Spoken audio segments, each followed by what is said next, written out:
మిత్రులందరికీ నమస్కారం అండి. మనము ఇంట్లో రాగి జావా చేసుకునే విధానాన్ని నేను చూపెడుతున్నాను. ముందుగా రాగి జావా పిండి తీసుకొని ఇలా మంచిగా ఉండలు లేకుండా ఇలా నీట్గా కలుపుకోవాలండి.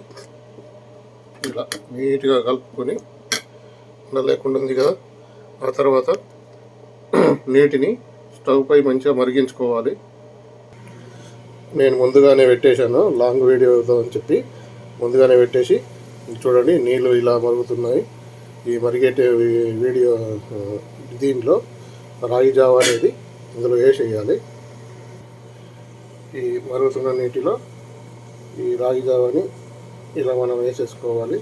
దీన్ని కూడా మంచిగా కలపాలండి. కాకపోతే నాకు చేతులు ఖాళీ లేవు. ఒక చేతిలో ఫోన్ ఉంది, ఒక చేతిలో పోర్ట్ వస్తున్నాను.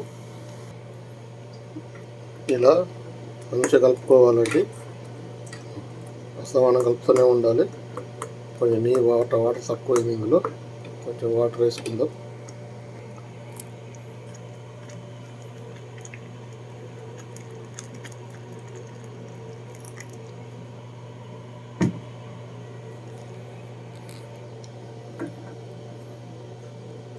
కాసేపు ఒక 5 నిమిషాలు మరిగితే ఇది రెడీ అయిపోతుందండి రాగి జావ అనేది.